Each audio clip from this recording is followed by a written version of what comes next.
సామ్రాజ్యాన్ని పరిపాలించిన మౌర్య వంశం దెబ్బతినిపోవడంతో భారతదేశ పరివ్యాప్తంగా అనేక చిన్న చిన్న రాజ్యాలు ఏర్పడ్డాయి. వాయవ్య భారతదేశంలో విదేశీ దండయాత్ర సాగిని ఇండో గ్రీకులు, శకులు, పార్జియన్లు, కుషాణులు ఆ ప్రాంతానికి వచ్చి రాజ్యాలు ఏర్పాటు చేశారు అని ఇదివరకు క్లాసులో మనం చెప్పుకున్నాం. ఇక మధ్య తూర్పు భారతంలో ఏం జరిగిందో ఈ క్లాసులో చెప్పుకోబోతున్నాం. మధ్య తూర్పు భారతంలో ఈ కాలంలో శుంగవంశము, కణ్వ వంశము, చేది వంశము సుప్రసిద్ధం. కనుక ఆయా వంశాల గురించి ఇప్పుడు మనం ఒక్కొక్కటి చూద్దాం. క్రీస్తుపూర్వం 185లో చిట్ట చివరి మౌర్య రాజు అయిన బృహద్రథుడిని పుష్యమిత్ర శుంగుడు సంహరించి మౌర్య వంశాన్ని అంతం చేసి శుంగవంశాన్ని స్థాపించాడు. ఇదివరకు మనం చెప్పుకున్న విషయంతోనే మళ్ళీ మనం ప్రారంభిస్తున్నాం. నిజానికి బృహద్రథుడు ఈ సైనిక కవాతుని సమీక్షిస్తున్నాడు. మొత్తం సైన్యం అంతా అక్కడే ఉంది. ఆ సైన్యాన్ని చెందిన సర్వసైన్యాధిపతి పుష్యమిత్ర శుంగుడు అదే సైనిక కవాతు వద్దనే బృహద్రథుని సంహరించాడు. బృహద్రథుడికి అప్పటికే మంచి పేరు లేకపోవడంతో సైన్యం అంతా కూడా పుష్యమిత్ర శుంగుని వైపు తిరిగిపోయింది. దాంతో మౌర్యవంశం అంతమైపోయింది. కానీ 185 బీసీలో పుష్యమిత్ర శుంగుడు శుంగవంశాన్ని స్థాపించాడు. ఇప్పుడు ఈయనెవరు? పతంజలి మహాభాష్యం అనే గ్రంథాన్ని రచించాడు. నిజానికి పతంజలి పుష్యమిత్ర శుంగుని యొక్క ఆస్థాన పండితుడే. కనుక పతంజలి మహాభాష్యం అనే గ్రంథాన్ని రచిస్తూ పుష్యమిత్ర శుంగుడు బ్రాహ్మణుడని, భరద్వాజ గోత్రానికి చెందినవాడని రాస్తున్నాడు. కానీ పతంజలి మహాభాష్యం ప్రకారంగా అయితే పుష్యమిత్ర శుంగుడు భారద్వాజ గోత్రానికి చెందినవాడు. అలాగే ఆ తర్వాత చాలా కాలానికి గుప్త యుగంలో మహాకవి కాళిదాసు మాళవిక అగ్నిమిత్రము అనే పుస్తకం రచించాడు. మాళవిక అగ్నిమిత్రము. ఈ మాళవిక అగ్నిమిత్రంలో తిరిగి మళ్ళీ పుష్యమిత్ర శుంగుడిని బ్రాహ్మణ వంశస్థులైనటువంటి కాశ్యప గోత్రానికి చెందినవాడు అని రాస్తున్నాడు. కనుక మహాకవి కాళిదాసు అభిప్రాయం ప్రకారంగా అయితే ఈయన కాశ్యప గోత్రానికి చెందినవాడు. దివ్యావధానం అనే బౌద్ధ గ్రంథం ఉంది, మనం చాలాసార్లు చెప్పుకున్నాం. ఆ దివ్యావధానం మటుకు పుష్యమిత్ర శుంగుడిని మౌర్య వంశస్థుడే అని ఉంటుంది. ఏది ఏమైనా శుంగవంశ స్థాపన అయితే జరిగింది మనకు కనపడుతుంది. ఎప్పుడైతే శుంగవంశ స్థాపన జరిగిందో తిరిగి మళ్ళీ రాజ్యంలో, మిగిలిపోయిన రాజ్యంలో తిరుగుబాట్లు చెలరేగాయి. ఆ తిరుగుబాట్లలో కళింగలో కారవీరుడు తిరుగుబాటు చేసి స్వతంత్రంగా పరిపాలించుకోవడం ప్రారంభించాడు. పుష్యమిత్ర శుంగుడు అతను ఆపలేకపోయాడు. అయితే ఇదే సమయంలో తిరిగి మళ్ళీ విదర్భ ప్రాంతంలో తిరుగుబాటు చెలరేగింది. విదర్భ ప్రాంతంలో పుష్యమిత్ర శుంగుడి మీద తిరుగుబాటు చేసిన వాడు యాజ్ఞసేనుడు. అంతకుముందు మౌర్యుల యొక్క సామంతుడు పుష్యమిత్ర శుంగుడు రాజు కాగానే ఈయన ధిక్కరించాడు. కానీ యాజ్ఞసేనుని యొక్క తిరుగుబాటుని అణిచివేయాల్సిన పరిస్థితులు ఏర్పడ్డాయి. పుష్యమిత్ర శుంగుడు తన కుమారుడు అగ్నిమిత్రుడిని పంపించాడు. అగ్నిమిత్రుడు విదర్భ మీదకి దండయాత్రకి వెళ్ళి విదర్భలో యాజ్ఞసేను యొక్క తిరుగుబాటుని అణిచివేశాడు. దాని సందర్భంగా తిరిగి మళ్ళీ సంధి కుదిరింది. అంతేకాదు యాజ్ఞసేను యొక్క కుమార్తె మాళవికను అగ్నిమిత్రుడు వివాహం చేసుకున్నాడు. దీంతో సామరస్యం కుదరటం మనకు కనపడుతుంది. అయితే ఈ అంశాన్ని తీసుకొని మహాకవి కాళిదాసు గుప్త యుగంలో మాళవిక అగ్నిమిత్రం అనే పుస్తకాన్ని రచించాడు. మాళవిక అగ్నిమిత్రం. మాళవిక అగ్నిమిత్రులు అంతకుముందే ప్రేమికులని, వివాహం తర్వాత వాళ్ళ ప్రేమ ఫలించిందని ఆయన ఒక అద్భుతమైన పుస్తకాన్ని రచించాడు. మాళవిక అగ్నిమిత్రం బాగా గుర్తుపెట్టుకోండి. ఇది సంస్కృత భాషలో ఉంది. ఇది ఒక నాటకము. It's drama. మహాకవి కాళిదాసు యొక్క విశేషాలు అనేక తర్వాతలో చెప్పుకోబోతున్నాం. ప్రస్తుతానికి ఇది గుర్తుపెట్టుకోండి. ఇక పుష్యమిత్ర శుంగుడు రాజధానిని పాటలీపుత్రం నుంచి విదిశకు మార్చాడు. విదిశ మధ్యప్రదేశ్లో ఉంది. విదిశకు మార్చాడు. కనుక శుంగవంశపు రాజధాని ఏది అంటే మనం సమాధానం చెప్పాల్సి ఉంటుంది, విదిశ. ఇప్పుడే మీకు నేను చెప్పినట్టుగా పతంజలి ఆయనకు ఆస్థాన పండితుడు. పతంజలి రచించిన పుస్తకమే మహాభాష్యం. సంస్కృత భాషలో వ్రాయబడింది.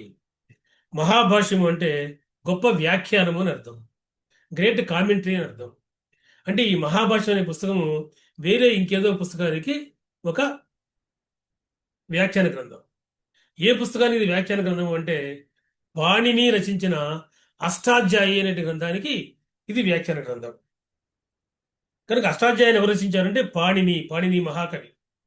ఈయన ఒకప్పుడు తక్షశిలలో నివసించిన వాడు, విశ్వవిద్యాలయానికి చెందినవాడు.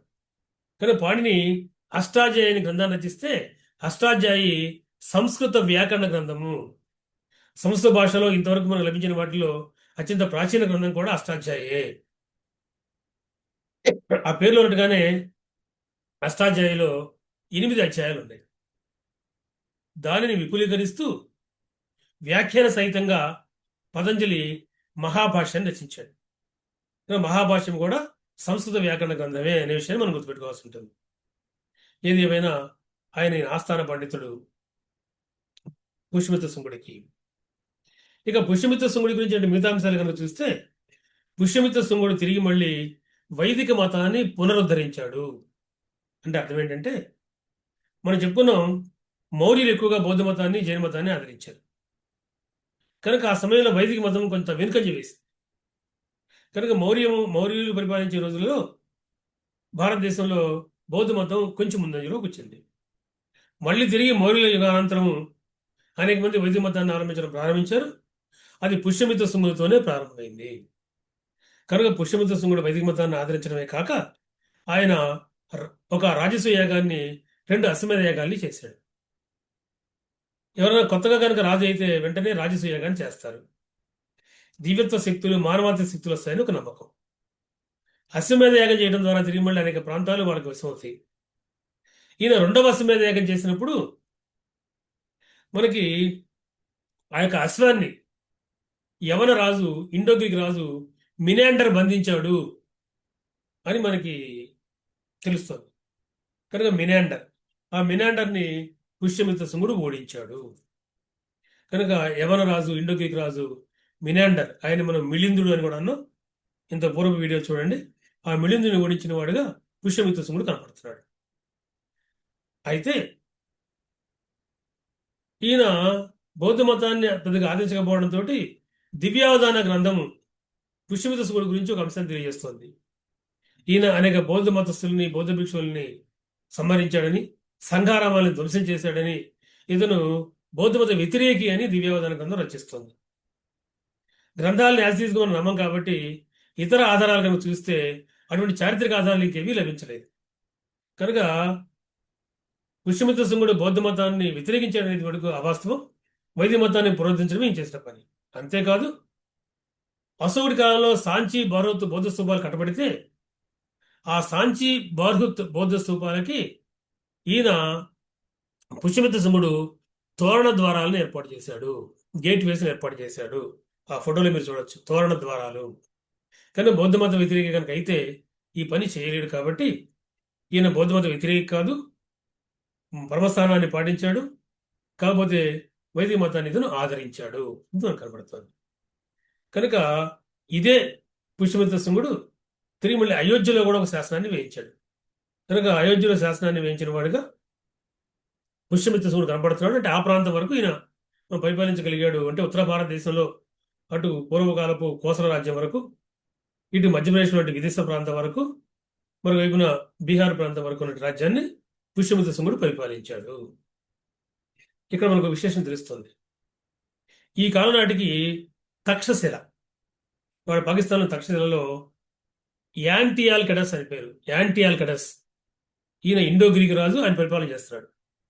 ఈ యాంటియాల్కెడస్ తన రాయబారిగా హీలియోడరస్ అనే అతన్ని విదిశ నగరానికి పంపించాడు. విదిశ నగరానికి మనకు పేరు బెస్ నగర్. ఈ హీలియోడరస్ రాయబారిగా ఇక్కడ ఉన్న సమయంలో విదిశలో తిరిగి మళ్ళీ ఒక విష్ణు దేవాలయం ఉంటే ఆ విష్ణు దేవాలయానికి గరుడధ్వజాన్ని ఏర్పాటు చేశాడు. గరుడధ్వజం. కనుక ఆ గరుడధ్వజానికి ఇప్పటికి కూడా హీలియోడరస్ స్తంభం అని పేరు. ఎగ్జామినేషన్లో చాలాసార్లు ప్రశ్నలు వచ్చినాయి. మొదటి ప్రశ్న ఏంటంటే, విదిశలో విష్ణు దేవాలయానికి గరుడధ్వజాన్ని నిర్మించింది ఎవరు? సమాధానం హీలియోడరస్. హీలియోడరస్ ఎవరు? హీలియోడరస్ ఒక గ్రీకు రాయబారి. హీలియోడరస్ ఏ గ్రీకు రాజు ప్రతినిధిగా విదిశ నగరానికి వచ్చాడు? యాంటియాల్కెడస్ సమాధానం. విశేషం ఏంటంటే, విదిశకి బెస్ నగర్ అనే పేరు ఉంది. బెస్ నగర్. కనుక బెస్ నగర్లో గరుడధ్వజం అని కూడా మీకు ఎగ్జామినేషన్లో వస్తుంటుంది. కనుక విదిశ అన్న బెస్ నగర్ అన్న ఒకటే గుర్తుపెట్టుకోండి. కనుక సింగుల కాలంలో జరుగుతున్న ఒక అంశాలు ఇవి. ఇక పుష్యమిత్ర శుంగుని తర్వాత అగ్నిమిత్రుడు రాజయ్యాడు. ఆ మనకి అగ్నిమిత్రుడు అగ్నిమిత్రుడై, అగ్నిమిత్రుడు తర్వాత వజ్రమిత్రుడు, వజ్రమిత్రుడు తర్వాత దేవభూతి పరిపాలించారు. దేవభూతి శుంగవంశంలోని చిట్ట చివరి రాజు. కనుక శుంగవంశ స్థాపకుడు పుష్యమిత్ర శుంగుడు, శుంగవంశంలోని సుప్రసిద్ధుడు పుష్యమిత్ర శుంగుడే చివరి రాజు దేవభూతి. ఈ దేవభూతిని వాసుదేవ కన్నుడు తొలగించి తాను రాజు కావడంతో శుంగవంశం పోయి దాని స్థానంలో కణ్వవంశం పరిపాలనకు వచ్చింది. మనకి బాణుని యొక్క హర్ష చరిత్ర అనే పుస్తకం ఉంది. పుస్తకం పేరు హర్ష చరిత్ర, రచించిన వాడు బాణుడు, సంస్కృత భాషలో. మనం హర్షుడి కాలం చెప్పుకోబోతున్నాం దాన్ని. ఆయన బాణుడు ఒక విషయాన్ని రాస్తున్నాడు. ఏమనంటే, దేవభూతి స్త్రీలోలుడు. దీనిని గమనించినటువంటి వాసుదేవ కన్నుడు ఒక అందమైన స్త్రీని దాసిగా మార్చి దేవభూతి వద్దకు పంపించాడని, ఒక సమయం చూసుకొని ఆ స్త్రీ దేవభూతిని సంహరించింది అని. దాంతో వాసుదేవ కన్నుడు శుంగవంశాన్ని తొలగించి కణవంశాన్ని స్థాపించాడు అని. అయితే హర్షచరిత్ర తప్ప వేరే ఆధారం మనకి దీనికి సంబంధించిన అంశం దొరకట్లేదు. ఏది ఏమైనా వాసుదేవ కన్నుడైతే కణవరాజ్యాన్ని స్థాపించాడనే వాటికి వాస్తవం. ఇక మళ్ళీ తిరిగి వాసుదేవ కన్నుడు పాటలీపుత్రమే రాజధానిగా పరిపాలించాడు. కనుక కణవరాజుల యొక్క రాజధాని ఏదైనా మనం చెప్పాల్సి ఉంటుంది పాటలీపుత్రము. కేవలం శుంగుల కాలంలో మాత్రమే విదిశ. అయితే కణవంశంలోని బలమైన రాజులు ఎవరు లేరు. కణవంశంలో వాసుదేవ కన్నుడు రాజ్యస్థాపకుడైతే ఆయన తర్వాత భూమిమిత్రుడు, ఆ తర్వాత నారాయణుడు, ఆ తర్వాత సుశర్మ అనే రాజులు కనపడుతున్నారు. కానీ శుంగవంశంలో లాగానే ఇక్కడ కూడా నలుగురు రాజులే ఉన్నారు. ఈ సుశర్మని పురాణాల ప్రకారం కనుక చూస్తే శాతవాహన ప్రథముడు సంహరించి కణవంశాన్ని తొలగించాడు అని. కానీ శాతవాహన ప్రథముడు అంటున్నప్పుడు ఎవరనేది చరిత్రలో కొంత కన్ఫ్యూజన్ ఉంది. ఇది నేను శాతవాహన యుగంలో చెప్తాను. ఏదేమైనా కన్నుడితోటి, సుశర్మ కన్నుడితోటి రాజ్యం అంతరించిపోయింది. అక్కడ ఒక రాజకీయ శూన్యం ఏర్పడింది. ఆ రాజకీయ శూన్యంలోకి గుప్తులు ప్రవేశిస్తారు. దాంతో మనము గుప్త వంశానికి వెళ్ళిపోతాం. లింకప్ ఇది. కనుక మౌర్య అనంతరము, గుప్తులకు ముందు పాటలీపుత్రము పరిసర ప్రాంతాలు పరిపాలించిన వాళ్ళు శుంగులు, కణ్వులు. ఇక దాన్ని వదిలిపెట్టి కొంచెం ముందుకు వస్తే, దక్షిణంగా వస్తే అక్కడ కళింగలో చేది వంశ పరిపాలన చూస్తాం. చేది వంశం. ఆ కళింగలో సొంత రాజ్యాన్ని ఏర్పాటు చేసిన వాడే ఖారవేలుడు. ఈ కళింగ గురించి కనుక మనం చూసే పనైతే మొట్టమొదటిసారిగా కళింగని జయించి మగధ రాజ్యంలో కలుపుకున్నవాడు మహాపద్మనందుడు. మహాపద్మనందుడు తాను రాజైన కాలంలో కళింగ మీద యుద్ధం చేశాడు. కళింగలో రాజుల్ని ఓడించాడు. ఓడించి అక్కడ ఉన్న జైన విగ్రహాలను కొన్నిటిని పాటలీపుత్రానికి చేర్చాడు. కళింగ స్వతంత్రాన్ని కోల్పోయింది. అయితే మహాపద్మంతుడి తర్వాత ధనానందుడు రాజైన సమయంలో చంద్రగుప్త మౌర్యుడు తిరిగి మళ్ళీ నందవంశాన్ని తొలగించి మౌర్య వంశాన్ని స్థాపించాడు. ఆ సమయంలో కళింగ స్వతంత్రించింది. చరిత్రకారులు ఏమంటున్నారు అంటే, కళింగ రాజులు ఆ కాలంలో సామంత రాజులు చంద్రగుప్త మౌర్యుడిని బలపరిచారు అని. చంద్రగుప్త మౌర్యుడిని బలపరచడం వల్ల ఆయన కళింగని ఆక్రమించలేదు. కళింగ స్వతంత్రంగా ఉండిపోయింది. బిందుసారుడు కూడా ఆక్రమించలేదు. కాకపోతే అశోకుడు తిరిగి మళ్ళీ కళింగను ఆక్రమించాడు. ఇది మనం చెప్తున్నాం. కాబట్టి కళింగ తిరిగి మళ్ళీ స్వతంత్రం కోల్పోయి మౌర్య సామ్రాజ్యంలో భాగమైంది. ఇప్పుడు పుష్యమిత్ర శుంగుడు ఎప్పుడైతే ధిక్కరించి స్వతంత్ర రాజ్యాన్ని స్థాపిస్తున్నాడో, పుష్యమిత్ర శుంగుడిని ధిక్కరించాడు ఖారవేలుడు. యుద్ధం జరిగిందని, ఖారవేలు విజయం సాధించాడని, పుష్యమిత్ర శుంగుడు ఇతను ఆపలేకపోయాడని, దాంతో కళింగలో స్వతంత్ర రాజ్యం ఏర్పడింది అని మనకి చరిత్ర చెప్తుంది. కనుక ఖారవేలుడు ఇతను చేది వంశస్థుడు. చేది వంశం అంటే మహాభారతంలోని శిశుపాలుడి ఒక వంశం. చేది వంశానికి మనకు పేరు మహామేఘవాహన వంశం. కనుక ఖారవేలుడు చేది వంశానికి లేదా మహామేఘవాహన వంశానికి చెందినవాడు. నిజానికి ఖారవేలుని బిరుదులో ఒక బిరుదు మహామేఘవాహన కూడా అయి ఉండటం విశేషం.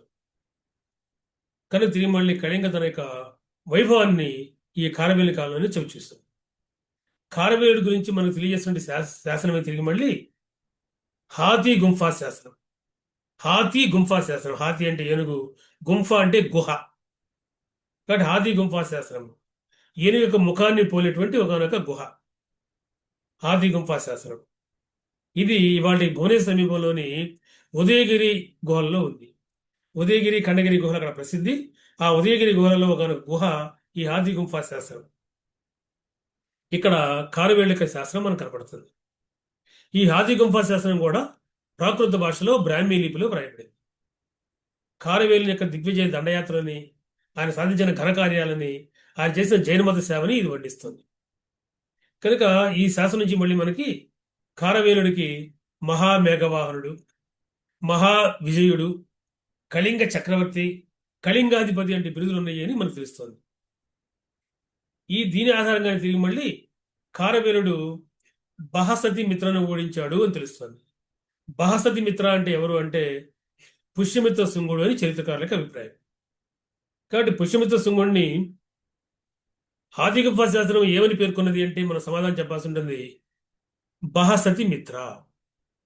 అంతేకాదు ఈయన తిరిగి మళ్ళీ ఉత్తర భారతదేశం దండయాత్రకు వెళ్ళాడని, అక్కడ దిమిత అనే రాజుని ఓడించాడని చెప్తోంది. దిమిత అనే రాజు.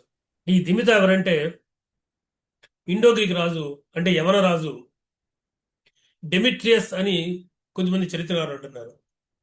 దీని మీద భిన్నాభిప్రాయాలు ఉన్నాయి. ఏది ఏమైనా డెమిట్రియస్, కానీ గ్రీక్ రాజు డెమిట్రియస్ని ఓడించిన వాడు కారవీరుడు.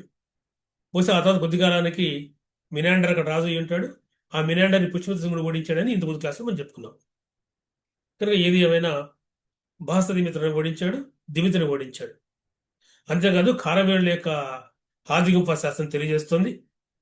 కారవేలుల యొక్క సైన్యాలు శాతకర్ణిని లక్ష్య పెట్టగా పశ్చిమ దిక్కుగా వెళ్ళగా ఆ ప్రాంతంలో పితృ నగరాన్ని ధ్వంసం చేసి శాతకర్ణిని ఓడించారు అని.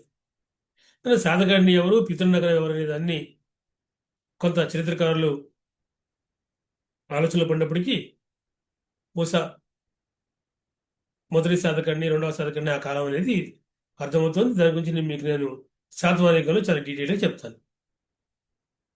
అయితే ఆదిగుంఫా శాస్త్రం ప్రకారం ఈయన తమిళ దేశం మీద కూడా దండయాత్ర చేశాడు. తమిళ ప్రాంతం మీద పెత్తనాన్ని చెలాయించి వాళ్ళ దగ్గర నుంచి కప్పం కూడా కట్టించుకున్నాడు అని ఈ శాసనం తెలియజేస్తుంది. ఏది ఏమైనా కారవేలుడు ఉన్న వాటిలో గట్టి రాజు. కారవేలుడు గుంటుపల్లిలో, ఆంధ్రప్రదేశ్లోని గుంటుపల్లిలో కూడా ఒక శాసనాన్ని వేయించాడు. అందువల్ల అది గుంటుపల్లి శాస్త్రంగా పరిస్థితి. కనుక కారవేలు శాస్త్రం ఆంధ్ర ప్రాంతంలో ఎక్కడ లభించిందంటే మంచి చెప్పాల్సి ఉంటుంది, గుంటుపల్లిలో, వాళ్ళ ఏలూరుకి సమీపంలో. కాబట్టి గుంటుపల్లి శాసనం ద్వారా మనకు తెలుస్తోంది ఈయన శాతవాహన రాజుని ఓడించిన మాట అయితే వాస్తవము అని.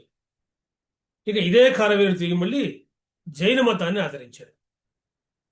కనుక కారవేలుడు ఏ మతాన్ని ఆదరించాడు అంటే సమాధానం జైన మతము. ఉదయగిరి ఖండగిరి గుహల్లో వాటిని ఆవాసాలుగా మార్చి జైన మతస్థులకి వాటిని దానంగా ఇవ్వడం మనకు కనపడుతుంది.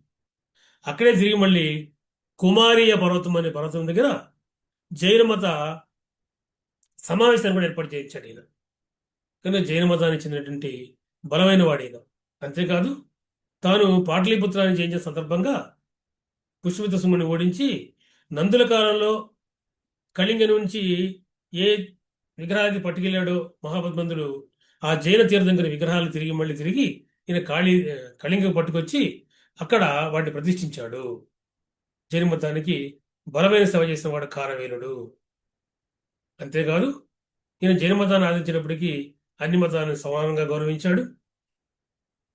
పరమసహనం అనేది ఈయన యొక్క కాలంలో కూడా మనకు కనపడుతుంది. ఈయనకి భిక్షురాజు అనే బిరుదు కూడా ఉంది, భిక్షురాజు. కానీ కారవేలు కాలంలో ఒక బలమైన పరిపాలన జరిగింది కళింగలో. ఆ తర్వాత తిరిగి మళ్ళీ గుప్తుల కాలం వచ్చేప్పటికీ దాన్ని వాళ్ళు ఆక్రమిస్తారు. వాటిని గుప్తులలో చూద్దాం. కాబట్టి మనకు ప్రధానంగా మౌర్యుల అనంతరము, గుప్తులకి పూర్వము, శుంగ, కణ్వ, చంద్రవంశాలు కనపడతాయి. వీటి గురించి మీరు బాగా గుర్తుపెట్టుకోండి, ఎగ్జామినేషన్లో ప్రశ్నలు వస్తున్నాయి. ఇక దీని తర్వాత మిగిలినటువంటి శాతవాహన రాజులు, దక్షిణ భారతదేశంలో చోళ, చేర, పాండ్య రాజులు ఉన్నారు. వాటి గురించి చూద్దాం మనం. ఈ వీడియో మీకు నచ్చే పని అయితే అందరికీ షేర్ చేయండి, కామెంట్ చేయండి, లైక్ చేయండి. మరొక వీడియో కొరకు ఎదురు చూడండి.